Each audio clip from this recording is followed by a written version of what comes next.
You're going to talk about big spending Democrats again? These guys are the fiscally, they're fiscally demented. I think they don't quite get it.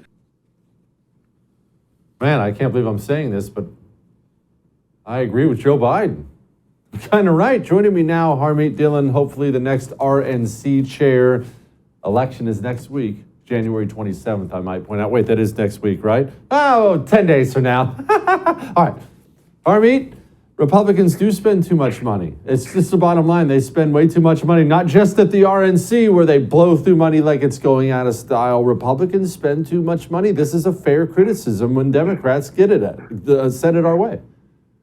You're absolutely right, Jesse. And one of the problems that we're having in winning elections over the last 6 years is the fact that it's hard to distinguish ourselves from Democrats when we're doing the exact same things that they're doing, when we're buying in on $1.7 trillion omnibus spending measures, when we are piling on courts to various necessary spending bills, when we have abandoned our talking points on tightening up and making sure that the size of government shrinks instead of expands, and when there has to be a leadership fight with House leadership over the simple premise that we should be pushing balanced budgets over a 10-year period and reading bills before we vote on them. So I'm really glad that the House 20 took a stand on that, and now we have that as sort of some organizing principles. But the proof is in the pudding. If we don't start behaving differently, we're going to have a hard time winning back our election. The RNC, I know you're running there to change some things. The people are overwhelmingly with you, 86% according to a Trafalgar poll. Who actually votes on this for those who are confused, though? This obviously doesn't go to the general public. I don't get a vote, sadly. Who gets to vote on this? Explain to people how this works. For sure. It's the 168 members of the Republican National Committee. That's 3 from every state or territory, the chairman of the state or territory, and a committee man and committee woman. I represent California at the RNC. And so what we're doing here is competing visions. One vision is everything is going great at the Republican Party.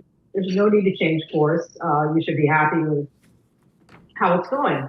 And my vision is a different one. I feel like we need to be changing and adapting to the current situation in terms of how we vote in America, in terms of how we communicate with voters through modern methods of communication, in terms of standing for our principles and being very clear and clear-eyed about it, and in terms of being efficient and hewing to conservative principles in how we raise and spend money.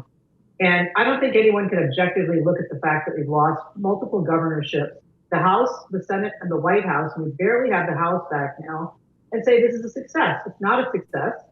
But secondly, our current chair was installed into place when President Trump became the president, and she was one of many potential choices. And so when you lose the White House, you typically leave because you haven't succeeded.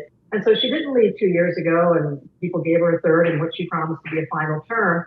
And now she's running for a 4th term. So I think you have to look at this and say, if you're satisfied with 3 cycles of loss and we're signing up for a 4th one, what does that mean for the future? It seems like the party isn't willing to fight to win. Support the First TV today and get instant access to exclusive specials like Who is Ron DeSantis, the history of FBI scandals, and America's worst presidents. Visit thefirsttv.com/support or download the First TV app to become a supporter and start watching today.